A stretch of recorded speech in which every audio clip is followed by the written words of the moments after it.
Evening everyone, the architects গ্রুপের মেম্বারদের সকলকে আবার নতুন করে জায়গায় স্বাগতম। এর আগের দিন আমরা ভূগোলের কিছু পাঠ নিয়ে আলোচনা করলাম। আজকেও সেম আমরা ভূগোলেরই কিছু একটা পাঠ নিয়ে আলোচনা করব, যে ভূগোলের মধ্যে ভারতের প্রাথমিক ধারণা কি, ভারতবর্ষের প্রাথমিক ধারণা নিয়ে আজকে ক্লাস শুরু করছি। আমি কণিকা মহালদার।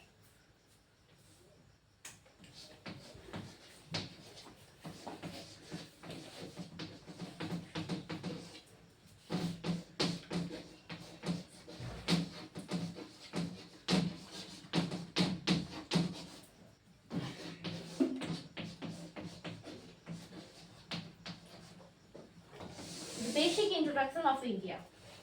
প্রথমে বলি, ভারত দক্ষিণ এশিয়ার একটি বিশাল গণতান্ত্রিক রাষ্ট্র। এইবার এর আগের দিন আমরা বললাম আমরা কোথায় বাস করছি? পৃথিবীতে। শুধু কি পৃথিবী আছে? বায়ুমণ্ডল আছে, বায়ুমণ্ডল আছে, আর কি কি আছে? জীবমণ্ডল আছে, বায়ুমণ্ডল আছে, বিভিন্ন মণ্ডল আছে। তো ওই মণ্ডলের মধ্যে এখন গন্ডগোল পাকাচ্ছি না, পরবর্তী ক্লাসে আলোচনা করব। যদি ধরা যায় এটা একটা পৃথিবী, আমরা ছোট থেকে পড়ে এসেছি পৃথিবীর 3 ভাগ জল 1 ভাগ স্থল। ঠিক আছে, করে দিলাম 4টা ভাগে বিভক্ত। বয়ে গেছে সব সমুদ্র জলে ভর্তি। একটাই যদি আমাদের স্থলভাগ হয়, তাহলে আমরা শুধুমাত্র এটা জানবো এখন যে পৃথিবীর যেই স্থলভাগ, মানে পৃথিবীর স্থলভাগের 2.4% ভারতের অধীন। ভারতবর্ষ একটি দেশ, গোটা পৃথিবীর মধ্যে ভারতবর্ষ একটি দেশ। ভারতবর্ষ স্থলভাগের 2.4% অবস্থিত। মানে এই গোটা স্থলভাগটাকে যদি আমি 100 ধরি, তার মধ্যে 2.4% জায়গায় ভারতবর্ষ নিজের স্থান অধিকার করে আছে। ঠিক আছে, দ্বিতীয় নাম্বার আমরা জানবো ভারতবর্ষ আয়তনের দিক থেকে সপ্তম বৃহত্তম দেশ। এইবার যেহেতু আমরা এটা চাকরির জন্য পড়াশোনা করছি, তো প্রথমত বলি, আমরা যখন একাডেমিক ভাবে পড়াশোনা করি তখন আমরা বলি যে এটা আমাদের সিলেবাস, এখান থেকে এই চ্যাপ্টারটা ইম্পর্টেন্ট, এটা চ্যাপ্টার ইম্পর্টেন্ট, এটা একটা চ্যাপ্টার ইম্পর্টেন্ট, এটা ইম্পর্টেন্ট, এটা ইম্পর্টেন্ট, মানে আমাকে এটা পড়তে হবে। কিন্তু যেহেতু আমরা চাকরির জন্য পড়ছি, তাহলে আমাদেরকে সবই পড়তে হবে। আমরা শুধু জানবো যে কোন জায়গাটা পড়বো না, ওটা বাদ দিব, কারণ আমাকে পড়তে সবই হবে, আমাকে সবই জানতে হবে। আমরা শুধু জানবো আমরা কোন জায়গাটা ছাড়বো। একাডেমিক ভাবে পড়লে আমরা জানবো কোন জায়গাটা পড়বো, এটা বেশি ইম্পর্টেন্ট, এটাতে জানবো কোন জায়গাটা ছাড়বো। যেই জায়গাটা আমাদের দরকার নেই সেই জায়গাটা নিয়ে বেশি গভীরে আলোচনা করবো না, উপর ছুঁয়ে যাবো। তার মধ্যে যেখানে যেখানে ইম্পর্টেন্ট সেখানকার মধ্যে খুব অল্প সময়ের মধ্যে বিস্তারিত আলোচনা করার চেষ্টা করছি। এইবার আমি প্রথমে বললাম যে স্থলভাগ যদি একটা হয়, পৃথিবীর 4 ভাগের 1 ভাগ স্থলভাগ। এই স্থলভাগের 2.4% জায়গা ভারতবর্ষ অধিকার করে আছে। এইবার সমগ্র বিশ্বটাকে যদি আমি 100 ধরি, তাহলে এখানকার 17.50% স্থান ভারতবর্ষ অধিকার করে আছে। প্রশ্নটা কিন্তু দুভাবে ভাবতে হবে।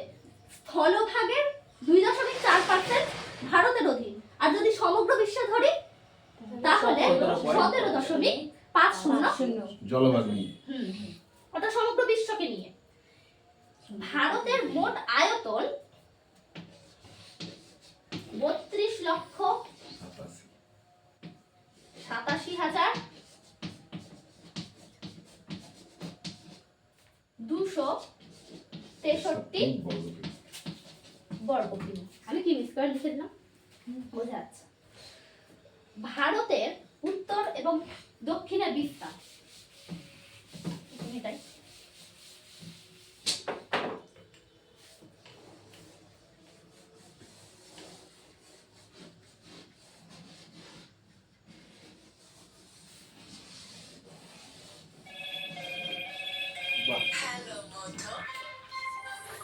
ছোট হলে পরোটার মতো দেখতে, ভেবে নিয়ে এটা ভারতবর্ষ। একবারে হাত না উঠিয়ে আঁকার চেষ্টা করলাম। ভারতবর্ষ এটা উত্তর দিক, তাহলে এটা কি হবে? দক্ষিণ দিক। আচ্ছা, পশ্চিমবঙ্গ কোথায় অবস্থিত? এই জায়গাটায় অবস্থিত। তাহলে এটা পশ্চিমবঙ্গ হবে। তাহলে এটা পূর্ব ভারত। তার মানে পশ্চিমবঙ্গ ভারতের পূর্ব দিকে, পশ্চিম দিকে নয়। কেন নয়? কারণ পশ্চিমবঙ্গ বাংলাদেশের পূর্ব দিকে অবস্থিত, সরি পশ্চিম দিকে অবস্থিত। ওই জন্য এটাকে পশ্চিমবঙ্গ বলে। ওই জন্য এটা পশ্চিমবঙ্গ। পশ্চিমবঙ্গ বাংলাদেশ পশ্চিমবঙ্গ নাম এই জন্য নয় যে পশ্চিমে অবস্থিত। ভারতবর্ষকে যদি আমরা ধরি, ভারতবর্ষের সাপেক্ষে পশ্চিমবঙ্গ ভারতের পূর্বে অবস্থিত। যেহেতু এখানেই তো আছে বাংলাদেশ, বাংলাদেশের পশ্চিমে অবস্থিত, তাই এটা পশ্চিমবঙ্গ। আর বাংলাদেশের পূর্ববর্তী নাম হচ্ছে, আগের যেই নামটা হচ্ছে সেটা হচ্ছে পূর্ববঙ্গ। এই বিষয়ে আমরা ইতিহাসের ক্লাসে অপূর্ব আমাদের সাথে পরবর্তীতে আলোচনা করবে। এখন আমরা ছুঁয়ে দেব।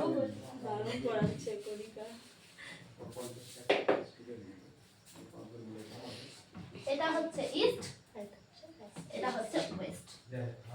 এইবার ভারতবর্ষের উত্তর, এটা উত্তর তো, ভারতবর্ষের উত্তর থেকে দক্ষিণে যদি আমি একটা মাঝ বরাবর দাগ টানি, তাহলে আমাকে বলেছে যে ভারতবর্ষের উত্তর থেকে দক্ষিণে বিস্তার কতটা।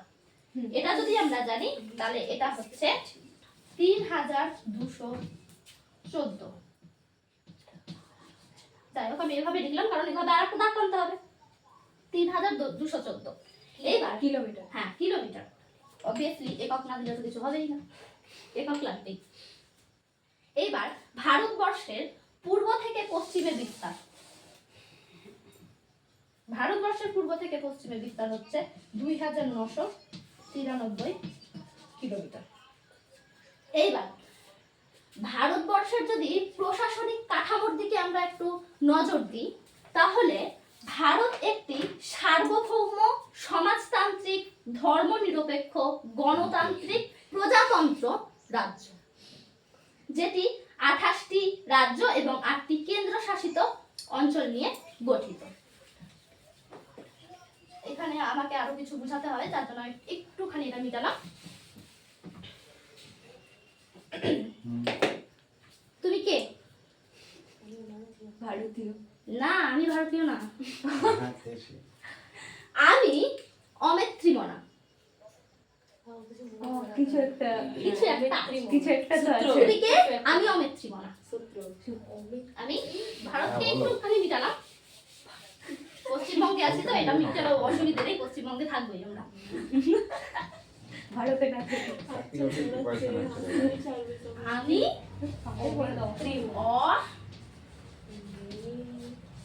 অমেত্রী আই থিংক আটটা কেন্দ্র শাসিত মনা। আমি বললাম আমি কে? আমি অমেত্রীমনা। আমরা মনে রাখবো 7 সিস্টার কে। আচ্ছা 7 সিস্টার। হ্যাঁ মিজোরাম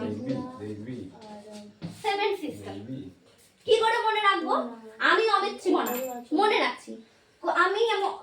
এখন প্রশ্ন আছে, আমি অমেত্রীমনা, এটা আবার কেমন কথা? আমার দরকার নেই, এটা কেমন কথা? আমার মনে থাকলেই হলো। আমার দরকার নেই আমি উল্টা বলছি কি বাজে কথা বলছি কি খারাপ কথা বলছি, আমার লাগবে না তো। আমার মনে থাকলেই হলো আমি অমেত্রীমনা।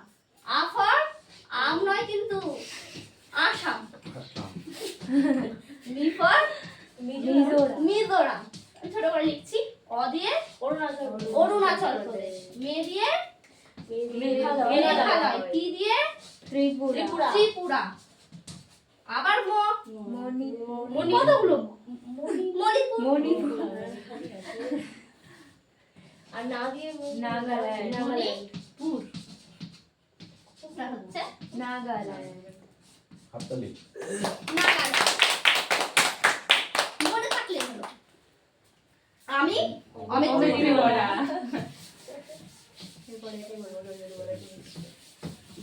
7 সিস্টারকে মনে রাখার ছোট্ট একটি ট্রিক, শুনতে একটু বিকট না ভালো,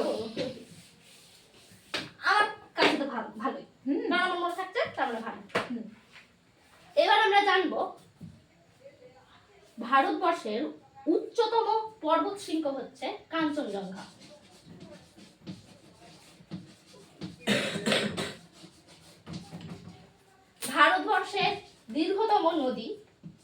গঙ্গা।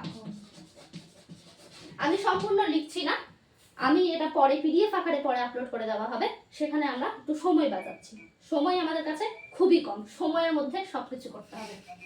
এখান থেকেও শেখার দরকার যে সময়ের গুরুত্ব কতটা। সময়ের গুরুত্ব কতটা, সময়ের গুরুত্ব আমাদের কাছে অনেক, আমাদের মনে থাকলেই হলো। আয়তনের দিক থেকে বৃহত্তম রাজ্য হচ্ছে রাজস্থান। ভারতবর্ষের মধ্যে আয়তনের মধ্যে বৃহত্তম রাজ্য রাজস্থান। সবচেয়ে কম জনসংখ্যা রাজ্য হচ্ছে অরুণাচল প্রদেশ, যেখানে জনসংখ্যা বেশি নেই, এবং সব থেকে যেখানে জনসংখ্যায় বৃহত্তম হচ্ছে উত্তরপ্রদেশ। উত্তরপ্রদেশ জনঘনত্বে ঠিক।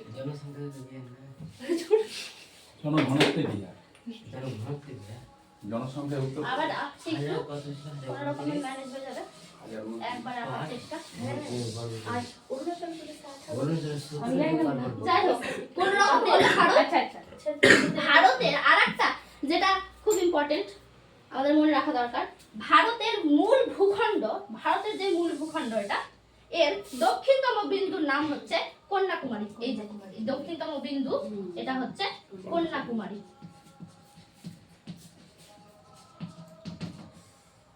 এইবার আমরা মনে রাখবো যে ভারতবর্ষের কোথায় কি আছে। সব থেকে প্রথমে পড়ব উত্তরে।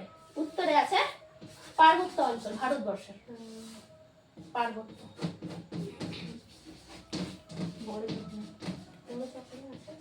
পার্বত্য অঞ্চল। পশ্চিমে রয়েছে আরব সাগর।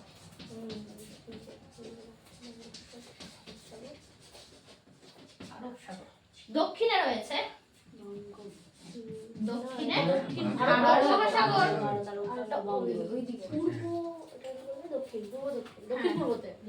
পূর্বে রয়েছে বঙ্গোপসাগর।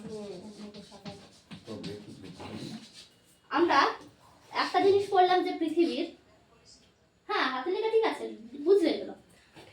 আমরা একটা জিনিস পড়লাম যে পৃথিবীর 3 ভাগ জল 1 ভাগ স্থল। এটা মনে রাখবো, ভারতের 3 দিকে জল,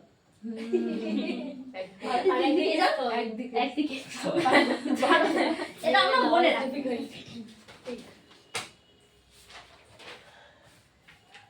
তো আমরা খুব ছোট্ট, মানে খুব অল্প সময়ে হলেও অনেক কিছু জানলাম, ছবির মাধ্যমে হোক বা বলার মাধ্যমে হোক। আমি তো লিখে টাইম নষ্ট করিনি, খুব তাড়াতাড়ি বুঝলাম। এবার এখানকার মধ্যে আমি যদি কিছু প্রশ্ন করি, তাহলে দেখছি প্রশ্ন করে দেখি হচ্ছে কিনা।